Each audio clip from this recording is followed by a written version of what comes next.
Hello and welcome. We are Dreamcore Tech. I'm Joel, today's host. You might be wondering why we're shooting in the warehouse. The Dreamcore Tech studio is undergoing renovations, but we decided not to let that stop us from reviewing the latest Threadripper Pro from AMD. Sadly, it's more of a refresh than a new product, because it's based on the Zen 2 architecture and not the latest and greatest Zen 3 architecture in the Ryzen 5000 series and server-class EPYC CPUs. Viewers who work with the servers know that the AMD EPYC line has shifted to the Zen 3 7nm silicon. Let's take some time and try and understand what AMD was thinking by releasing a Zen 2 Threadripper Pro instead of a Zen 3 Threadripper, and who should be taking a serious look at the Pro line. We can get the obvious question and answer out of the way. If you don't know what a Threadripper is, then it's probably not for you. Doing a quick search on your favorite e-store, check out those prices. You can build a pretty sweet gaming setup for the price of the CPU alone. The SKU we're looking at today is the 3975WX, which retails for an MSRP of $2,749 USD, and at your local favorite distributors like Dreamcore for roughly $4,199 SGD. The answer to the question, who would buy a Threadripper, are people that see the CPU as an investment, as the cost will be recouped by increasing productivity, decreasing time, and we know time is money. This means you're either a current Threadripper owner or you're looking to be a first-time buyer because your CPU is becoming a bottleneck. The Threadripper, which to me has the best marketing name, is a beast at handling productivity tasks for creative professionals. Last generation Threadripper came in 3 SKUs, the 3960X, the 3970X, and the 3990X. The Threadripper Pro series has 4 SKUs available, which are the following: the 3945WX, the 3955WX, the 3975WX, which is going to be reviewed today, and the 3995WX. Major changes are 24 cores, 48 threads model was removed and replaced with 2 new entry-level SKUs, the 3945WX containing 12 cores and 24 threads, and the 3955WX with 16 cores and 32 threads. There's still a 32-core 64 threads, which is the 3975WX, and finally, the creme de la creme, top of the line, 64 cores and 128 threads to dominate all productivity workloads, the 3995WX. For our benchmarks, we decided to not compare it against the non-Pro previous generation Threadripper, for the simple fact the socket has changed from an STRX4 to an SWRX8. AMD has long been known for the AM4 socket in the Ryzen line to be upgradable over many generations of the CPU, but that is not the case. Currently, Threadripper owners need to also purchase a new motherboard, but it's important to understand why we think AMD actually made this change. On paper, the Pro doesn't look as impressive as the non-Pro. If we compare the 3970X and the 3975WX, the 3975WX has a lower max boost clock and a lower base clock. So what makes this a Pro? Well, it's simple. A CPU by itself isn't a computer. The true performance of a computer is the sum of all the parts working efficiently in harmony. This brings us to the new motherboard, specifically designed to handle the Threadripper Pro CPUs. We went with an Asus Pro WS WRX80E Sage SE Wi-Fi to benchmark a 3975WX, and all its glorious 32 cores and 64 threads. Now let's talk about this for a moment. Early in the video, I brought up the EPYC AMD server CPU line. It was a little bit of a foreshadow. Data centers require hardware reliability features such as ECC memory. Linus Torvalds, the founder of Linux, even went on a rant back in January of this year about ECC memory in the consumer space being non-existent. Threadripper Pro now supports up to 2 terabytes of 3200 DDR, both ECC and non-ECC memory. AMD officially supports ECC memory in a consumer motherboard.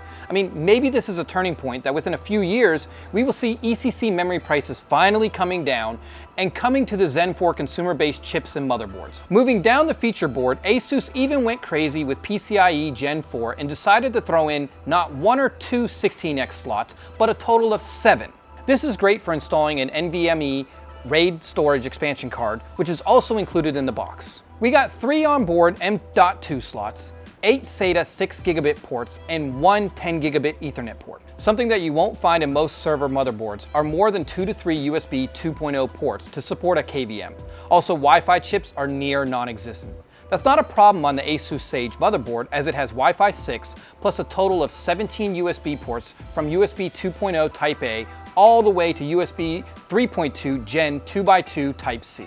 For those who are somehow lucky enough to find GPUs with the stock shortages, Asus included not one, but 2 additional PCIe 6-pin connectors support additional GPUs for 2, 3, and 4-way SLI. Bringing even more of the epic features, the VRAM is impressive with 15 power stages. With all this power, Asus covered the motherboard with heatsinks. This includes the SoC, DRAM, VRAM, M.2 slots, and the chipset with even its own little cute fan. For good measure, AMD even threw in the ASMB9 iKVM for remote management. Just like server admins want to bulk manage hundreds of servers, a small business can manage all their Threadripper Pro systems through a simple management tool. Just look at this motherboard. I mean, there is barely any room to add anything else. And why would you need to? Our test bench has 64 gigabytes of DDR3200 non-ECC memory, a Corsair 360mm AIO to cool the Threadripper Pro, a Corsair RM850 power supply, and a Sapphire Nitro Plus 6900 XT GPU. We decided not to compare against the last generation Threadripper because it's a completely new motherboard socket. Also, it has server class features in a workstation system. So we decided to compare it against what most gamers and beginning creators would buy, a Zen 3 Ryzen 7 5800X. We're also not able to get our hands on ECC memory, but it's been added to our shopping cart wish list. Starting with the gaming benchmark results, and the first game we tested was Red Dead Redemption 2. This is expected results in the 5800X barely nudging out the Threadripper Pro. The 5800X continues its nudging streak in Rainbow Six Siege with 1080p Ultra settings.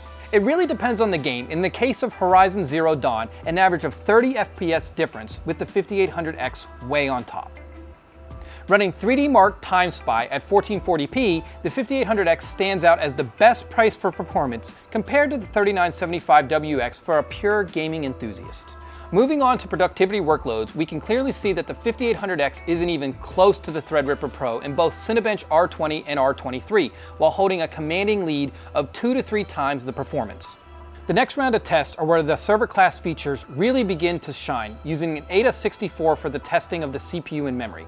The 5800X only has 1 CCD versus the 3975WX having 4 CCDs.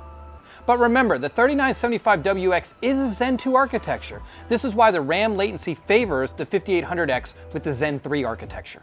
Running 7-zip, both the compression and decompression benchmarks, the 3975WX is 2 to 3 times better performance compared to the 5800X. To focus purely on CPU testing, we used Y-Crunch. It took 1/3 the time to calculate pi to the 5th billionth digit for the 3975WX. V-Ray CPU rendering benchmark, the 3975WX is almost 3 times better at rendering performance than 5800X.